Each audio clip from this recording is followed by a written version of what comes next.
अस्सलामुअलैकुम अज़ीज़ तलबा व तालिबात। आज हम 8वीं जमात की दरसी किताब तारीख के दूसरा सबक यूरोप और भारत के बारे में मालूमात हासिल करेंगे, पढ़ेंगे। निशात सानिया का दौर यूरोप की तारीख में अहद वस्ता के आखिरी मरहले में आया उलूम मजहबी इस्लाह की तहरीक और जुगराफियाई दरियाफ्तों जैसे वाक़यात की वजह से जदीद दौर की बुनियाद पड़ी। इसी बिना पर इसी वजह से इस दौर को निशात सानिया का दौर कहा जाता है या कहते हैं। सन 1453 ईस्वी में उस्मानी तुर्कों ने कुस्तुनतुनिया शहर को फतेह कर लिया। कुस्तुनतुनिया जिसका आज नाम है इस्तांबुल। सन 1450 ईस्वी में जर्मनी के जॉन्स गुटेनबर्ग ने छपाई मशीन ईजाद की। किसने ईजाद की छपाई मशीन? Johns Gutenberg. कहाँ के रहने वाले? जर्मनी के। कौन से सन में? सन 1450 ईस्वी में। कुस्तुनतुनिया जिसे आज नाम दिया गया इस्तांबुल शहर से एशिया और यूरोप को मिलाने वाला खुश्की का तिजारती रास्ता गुजरता था। तुर्कों ने उस रास्ते को क्या कर दिया? बंद कर दिया। तो यूरोपीय ममालिक के लिए एशिया की तरफ जाने के लिए नए रास्ते तलाश करना क्या हो गया था? ज़रूरी हो गया था। और ये इसलिए कि तिजारत के लिए जब खुश्की का रास्ता बंद कर दिया गया तो बहरी रास्तों से शुरू किए, लेकिन किए जैसे वास्को डी गामा वगैरह के बारे में आपने पहले पढ़े, कोलंबस के बारे में पढ़े, तो नीचे दिया। जहाज के चलाने वाला जो जहाज था लियोबोडाइस, उसका काम क्या है कि अफ्रीका के जनूबी सिरे तक पहुंचाता है। और क्रिस्टोफर कोलंबस पैराग्राम अमेरिका के मशरकी साहिल पर पहुंचा। आया था भारत को चेक करने के लिए, लेकिन वो पहुंचा कहाँ पर? अमेरिका। पैराग्राम अमेरिका के मशरकी साहिल पर पहुंच गया। वास्को डी गामा पुर्तगाल से निकले थे, तो भारत के मगरबी साहिल पर कालीकट की बंदरगाह पर पहुंचा। ये तो पुरानी किताब में नक्शा दिया हुआ था, अब नई किताब में नक्शा है नहीं। दुनिया के नक्शे में अगर देखेंगे पुर्तगाल तो नीचे जनूबी अफ्रीका से यानी कैप ऑफ गुड होप की जानिब से होते हुए अपना नीचे यानी जनूबी हिंद के कालीकट के मुकाम पर वो पहुंच गया था। ठीक है।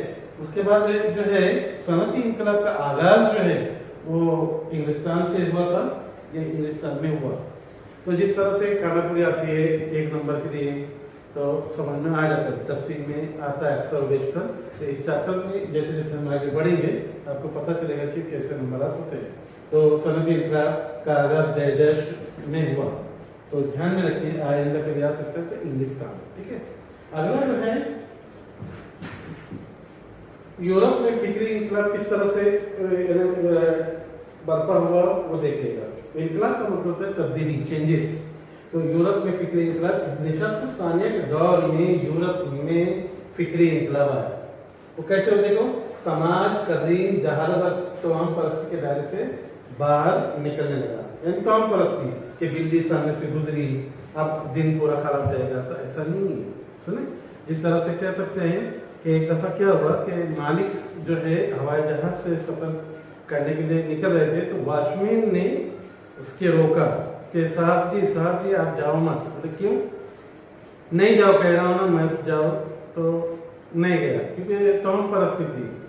लेकिन कभी कभी वो हकीकत में भी हो जाता था, ऐसा लगता है कि वही सही है, लेकिन तमाम परस्ती गलत चीज़ है।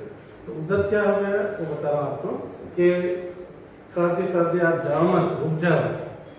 बोले क्यों? मैंने ख्वाब में देखा कि एक हवाई जहाज जिसमें आप सफ़र करें उसका मतलब हादसा हो गया, क्रैश हो गया। समझ जाओ। इत्तेफाक ऐसा होता है कि दोपहर के वक्त खबर आती है टेलीविज़न पर कि वो हवाई जहाज क्रैश हो जाता है।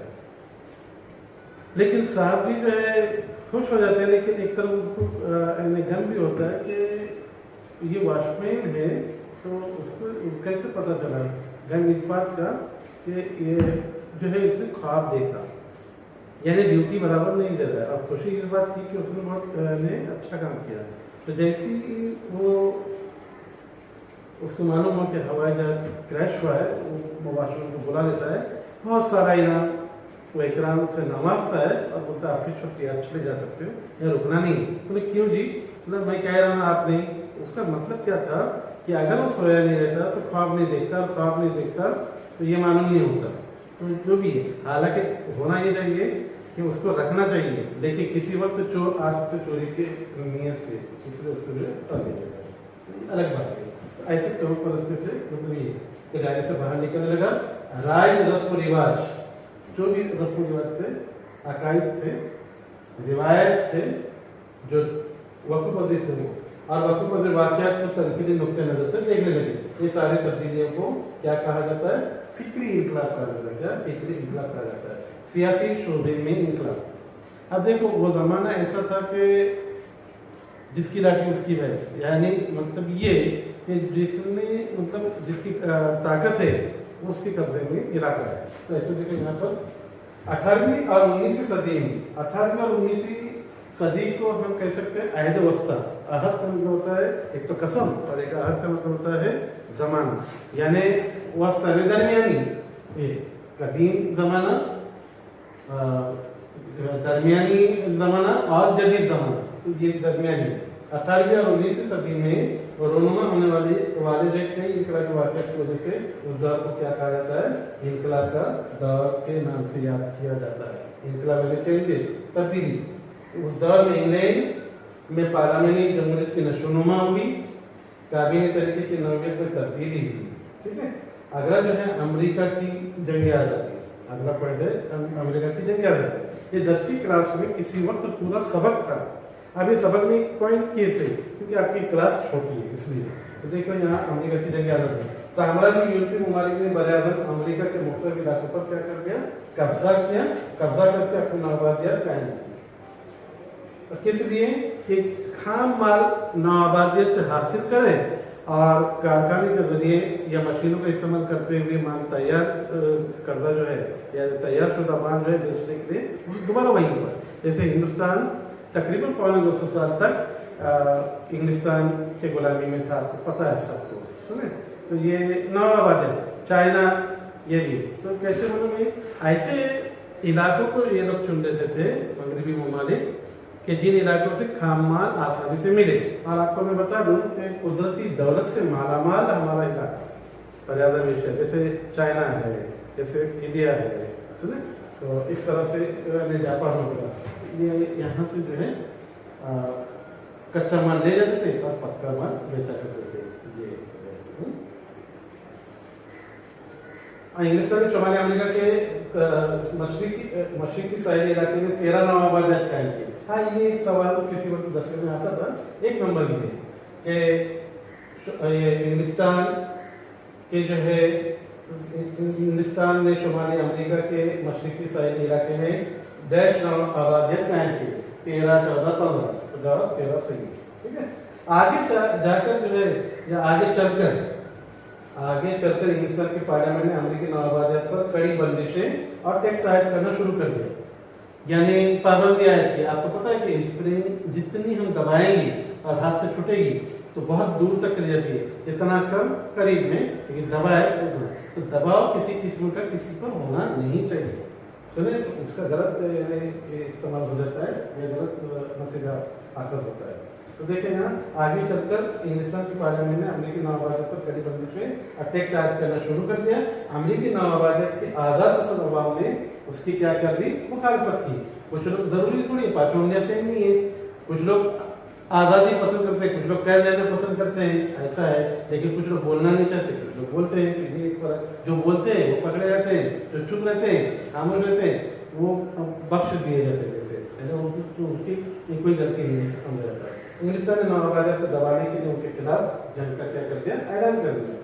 जॉर्ज वॉशिंगटन की क़यादत में नवाबादियत की फौज को इस जंग में फतेह हासिल हुआ, और आज इस वाक़े को अमेरिका की जंग आज़ादी कहा जाता है। तो आपको मैं बता दूं कि वॉशिंगटन ये अमेरिका का एक इलाके का भी नाम है, और जॉर्ज वॉशिंगटन ये फौज के सरबराह थे, क़यादत की थी, और जिसकी क़यादत में जो है जीत गए थे जंग, और जिसकी वजह से अमेरिका आज़ाद हो गया था। यूएसए के नाम से अक़वाम मुत्तहिदा जिसे कहा जाता है कि United states of America, USA, United states of America कहा जाता है। अगला जो है इनकलाब फ्रांस। इनकलाब फ्रांस के बारे में आपको बता दूं कि रूसों का नाम बहुत आता है। ये भी पूरा सबक था बहुत बड़ा, लेकिन यहाँ पॉइंट पर छोटा सा पॉइंट है। तो ये एक नंबर के एक सवाल आता था तो उसमें अब भी है कि पता नहीं, लेकिन 10वीं की हिस्ट्री में एक सवाल होता था कि अगर रूसो ना होता तो इनकलाब फ्रांस भी ना होता। एक जुमला है इनकलाब फ्रांस, अगर रूसो ना होता तो इनकलाब फ्रांस भी ना होता, ऐसा कहा जाता है। तो इनकलाब फ्रांस के लिए अगर देखा जाए तो रूसो ने बहुत ये आगे बढ़कर काम किया है। तो सन 1789 ईस्वी में फ्रांस के बाशिंदों ने वहाँ के मतलब ईरान बादशाह और जागीरदार निजाम के खिलाफ क्या कर दी, बगावत कर दी और अफगानी जमहूरियत की बुनियाद डाली। इस वाक़े को क्या कहा जाता है, इनकलाब फ्रांस के नाम से याद किया जाता है। इनकलाब फ्रांस ने दुनिया को अगर देखा जाए तो आज़ादी, मसावत और उखुवत ने तय कर दी, जैसे अख्तियार का तोहफा दिया। किस चीज का, यानी वहाँ तबकाती निजाम था, यानी किसान अलग, ये यानी 5% लोग जो है ना हुक्मरानी करते थे 95% लोगों पर, यानी 5% यानी मालदार लोग और यानी बादशाह लोग, और वो जो है ज्यादातर अवाम जो है बेचारी सीधी सादी रहती थी, जिसकी वजह से उनको जो है ये किया जाता था, मतलब दबाया जाता था और पूरा। लेकिन वो तबकाती निजाम था उस जमाने में, लेकिन उसको जो है खत्म कर दिया गया और रूसों ने आगे बढ़कर काम किया। इसीलिए कहा जाता है कि अगर रूसों न होता तो इनकलाब फ्रांस भी न होता। लेकिन इसी के साथ आपको कह दूं, जर्मनी का जब नाम याद करते हैं तो याद आता है हिटलर, और हिटलर का नाम सुनते हैं तो जर्मनी की याद आती है। ऐसे ही फ्रांस का नाम आता है तो रूसों को याद किया जाता है, और रूसों को जब याद किया जाता है तो फ्रांस का नाम याद आ जाता है। ऐसी मुस्लिम अलीगढ़ मुस्लिम यूनिवर्सिटी के बारे में पता होगा, अलीगढ़ मुस्लिम यूनिवर्सिटी का नाम जब आता है तो रशीद अहमद सिद्दीकी का नाम आता है यार। और रशीद अहमद सिद्दीकी क्यों याद जब किया जाता है तो अलीगढ़ मुस्लिम यूनिवर्सिटी को याद किया जाता है। अगला जो है सरमायादारी का आगाज। अब सरमायादारी का आगाज देखते हैं कि ये जो है वो ये नए बहरी रास्ते की दरियाफ्त के बाद यूरोप और एशिया के मुल्कों के दरमियान तिजारत के नए दौर का आगाज हो गया था। अब बहरी रास्ते से, क्योंकि खुश्की का रास्ता बंद कर दिया गया था वहां पर, देखिए हमने, अब बहरी रास्तों की दरियाफ्त की गई। अब बहरी रास्तों की दरियाफ्त में दूसरा ही मामला आ गया, क्योंकि जहाज का काम बार्थोलोमेव गया कहाँ पर, अफ्रीका के जनूबी सीधे तक पहुंचा। और क्रिस्टोफर कोलंबस कहाँ पहुंचा, बराज़ील अमेरिका के मशरकी साइड पर। और वास्को डी गामा कहाँ पहुंचे, वो पुर्तगाल से निकले और ये नीचे जो है बराज़ील अफ्रीका के नीचे जो केप ऑफ गुड होप के तरफ से होते हुए यानी भारत के साहिली इलाका कालीकट के मुकाम पर पहुंचे थे। तो ये हर कोई जो है अपनी तिजारत को बढ़ावा देने के लिए चल रहे थे। लेकिन अब क्या होता था, एक के बस की बात नहीं है तिजारत के लिए करना, तो सब मिलकर सरमाया लगा देते थे, पार्टनरशिप कर लेते थे और एक जहाज से बाहर। आज भी ऐसे होता है, देखो कि एक ट्रक मुझे अगर बॉम्बे से कुछ मंगाना है या ले आना है तो हम क्या ट्रांसपोर्ट में माल डाल देते हैं, 120, 130, 500, 1000 रुपये में आ जाता है पूरा। अब जहाँ पर 10,000, 15,000 डालना है तो नहीं, तो सबका माल यकजा हो जाता है एक तरफ, और फिर एक ट्रक से एक तरफ आ जाता है। इस तरह से जो है आगे बढ़ता है। ये सिस्टम पुराने जमाने की है। तो बहरी रास्ते से मशरकी ममालिक से तिजारत करने के लिए कई ताजिर जो है आगे आए, लेकिन एक ताजिर के लिए जहाज से माल दूसरे मुल्क में भेजना क्या था, मुमकिन नहीं था। इस वजह से कई ताजिरों ने मिलकर क्या किया, तिजारत शुरू की। इससे बड़े सरमाए वाले तिजारती कंपनियां जो है वजूद में आई। और मशरकी मुल्कों से की जाने वाली मुनाफा बख्श तिजारत थी। इस तिजारत से मुल्क के माशी खुशहाली में इजाफा होने लगा। इस बिना पर यूरोप के हुक्मरान तिजारती कंपनियों को फौजी तहफ़्फ़ुज़ और तिजारती सहूलतें देने लगे। जब इंसान का किसी से फायदा होता है तो फिर क्या करते हैं, उन्होंने कुछ न कुछ सहूलतें दी जाती है। जहाँ पर फायदा खत्म हो गया वहाँ खत्म। ऐसे कैसे कैसे होता है, गुड़ अपने हाथों में ले लो या कहीं रखो, तो जब तक वो गुड़ रहेगा तो वहाँ पर मक्खियाँ नजर आएगी भिनभिनाती हुई। लेकिन जैसे ही वो गुड़ खत्म तो ये भी खत्म हो गया, मतलब मक्खियों का भिनभिनाना भी खत्म हो गया। तो यहाँ पर ये कह सकते हैं कि अपने फायदे के लिए, अपने मफाद के लिए जो है खुशामद परस्त नहीं बनना चाहिए। अगला जो है नेक्स्ट पॉइंट है, एक बात कह सकते हैं कि मशरक़ी मुल्कों से की जाने वाली नफा बख्श तिजारत जो है मुल्क की माशी खुशहाली में जिसकी वजह से इजाफा होने लगा, और इस तिजारत से मुल्क की माशी खुशहाली के बाद इस बिना पर यूरोप के उमरा तिजारती कंपनी को जो है फौजी तहफ़्फ़ुज़ और सहूलतें मुहैया कर दी गई थी। और फिर अगला पॉइंट है नवाबादियात। 12वां नंबर नवाबादियात। देखिए, किसी एक मुल्क के कुछ लोगों का दूसरे ज़मीनी इलाके के किसी मखसूस हिस्से पर बस्ती बसाना क्या कहलाता है? नवाबादियात कायम करना कहलाता है। ठीक है। अगला है साम्राज्य। 13वां नंबर। तो साम्राज्य में देखिए क्या है कि तरक्की याफ्ता मुल्क के गैर तरक्की याफ्ता मुल्क पर अपना तसल्लुत कायम करना या तसल्लुत कायम करने और कई नवाबादियात कायम करने को क्या कहते हैं? साम्राज्य कहा जाता है। जैसे बड़े एशिया और अफ्रीका के कई ममालिक यूरोपीय मुल्कों की इसी साम्राज्य ख्वाहिशात की भेंट चढ़ गए थे। बट अभी अगला पॉइंट है क्या होगा? बर्तानवी ईस्ट इंडिया कंपनी की भारत में साम्राज्य। तो देखें कि भारत में जो है तिजारती आजादारी कायम हासिल करने के लिए यूरोपीय हुकूमतों में सख्त मुकाबला आरई होना शुरू हो गया। जैसे उस जमाने में डच थे, फ्रांसीसी थे, पुर्तगाली थे, अंग्रेज थे। तो हर कोई चाहता था कि हमारी तिजारत को बढ़ावा मिले, हमारी तिजारत में आगे बढ़े। इसके लिए मुकाबला आरई होती रहती थी। सन 1600 ईस्वी में अंग्रेजों ने भारत से तिजारत करने के लिए बर्तानवी ईस्ट इंडिया कंपनी कायम की थी। सन 1600 ईस्वी में ईस्ट इंडिया कंपनी कायम की गई थी। उस कंपनी ने शहंशाह जहांगीर से इजाजतनामा हासिल करके सूरत में अपनी तिजारती कोठी कायम की। सूरत ये इलाका है गुजरात में। इस कंपनी के तवस्सुत से भारत से इंग्लिश की तिजारत जो है होती थी। अंग्रेज और फ्रांसीसियों में तसादुम। 15वां नंबर। तो देखें, तिजारती मुकाबला आरई की वजह से अंग्रेज और फ्रांसीसियों के दरमियान जो है 3 जंगें हुई। उन जंगों को जो है कर्नाटक की जंग के नाम से भी जाना जाता है। कर्नाटक की तीसरी जंग में अंग्रेजों ने फ्रांसीसियों को जो है फैसला पर शिकस्त दी। इस तरह भारत में बर्तानवी ईस्ट इंडिया कंपनी के मध्य मुकाबले कोई ताकतवर यूरोपीय हरीफ यानी दुश्मन बाकी न रहा। और बंगाल में नेक्स्ट जो है बंगाल में बर्तानवी ईस्ट इंडिया कंपनी की बुनियाद। तो देखो, बंगाल भारत का इंतहाई खुशहाल सूबा था यानी रियासत थी। 1856 ईस्वी में सिराजुद्दौला बंगाल के नवाब बन गए। ईस्ट इंडिया कंपनी के अफसरान मुगल बादशाह की जानिब से सूबा बंगाल में तिजारती मलात का नाजायज फायदा उठाने लगे जो हासिल हुई थी।